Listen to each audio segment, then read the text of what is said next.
For today's cup of coffee, did you celebrate the return of the light? Did you lift a glass? Did you light the fires to keep the evil spirits at bay there on winter solstice?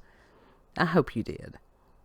Because we've got spoopy. We've got spoopy everywhere.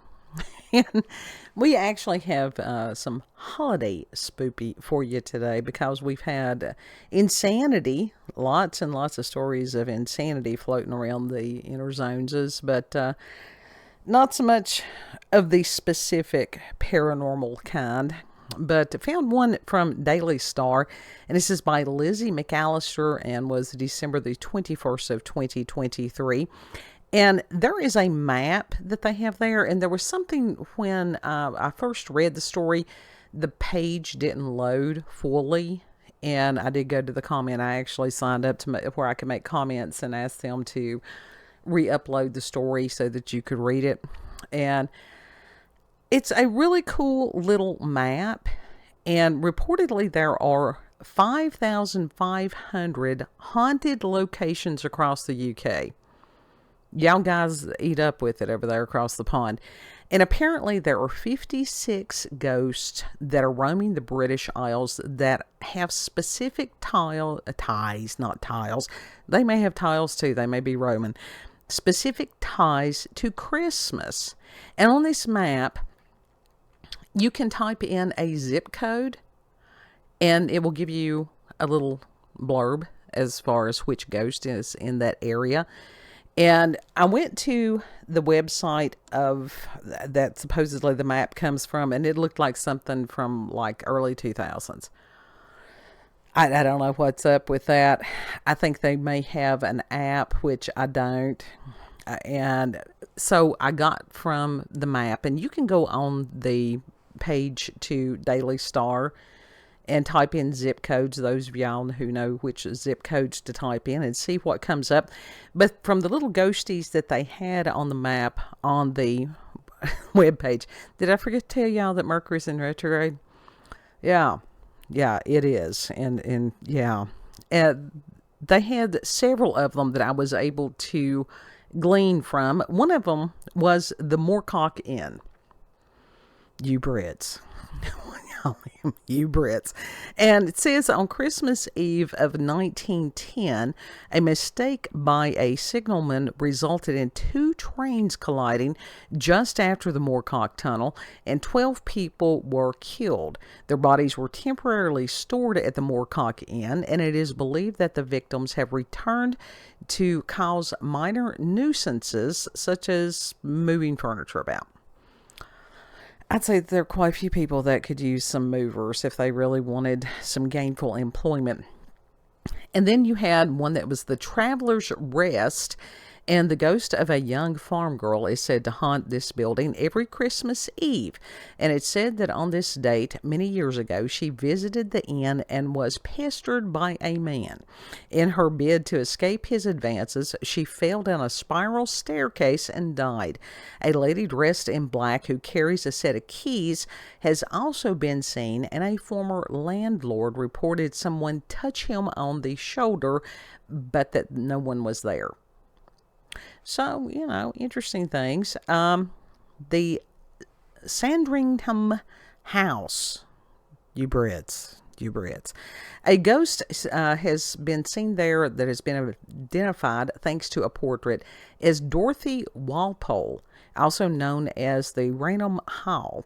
A small boy has also been seen blowing out non-existent candles in a corridor. Another ghost is a former steward, and the room where George VI lived before his death is so haunted that staff don't want to work in it, and a service was held in the year 2000, and it's not known if it was successful.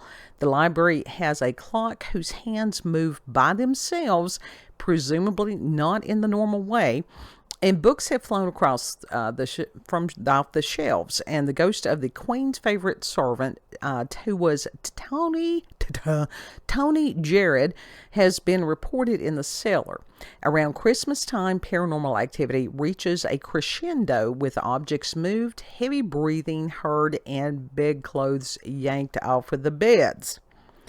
And now this is just verbatim what was written when you click on one of the little ghosts. So yeah, I guess maybe they had a word count. I don't know. Strata, Florida Abbey.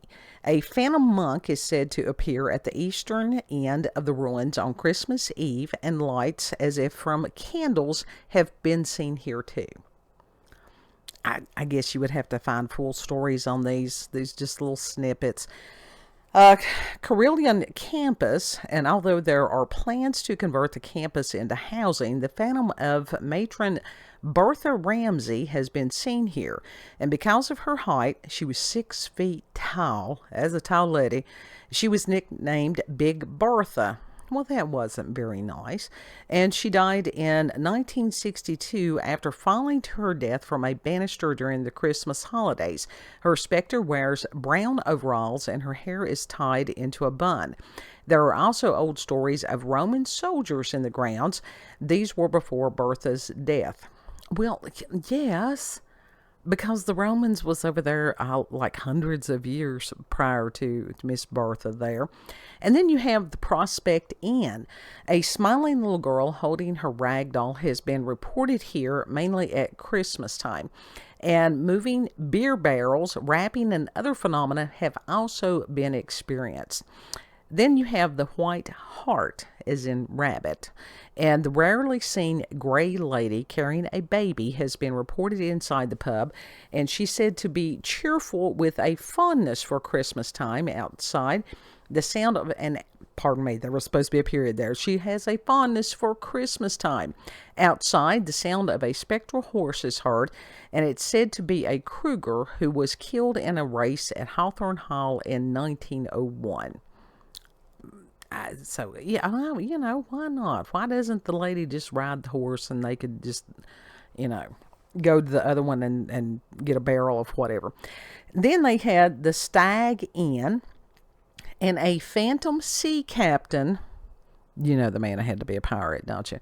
Usually seen around Christmas time, has been seen there wearing a deep purple velvet robe with a feather and hat with a feather in it. And he walks through the fireplace to the location of secret caves if anyone tries to interact with him.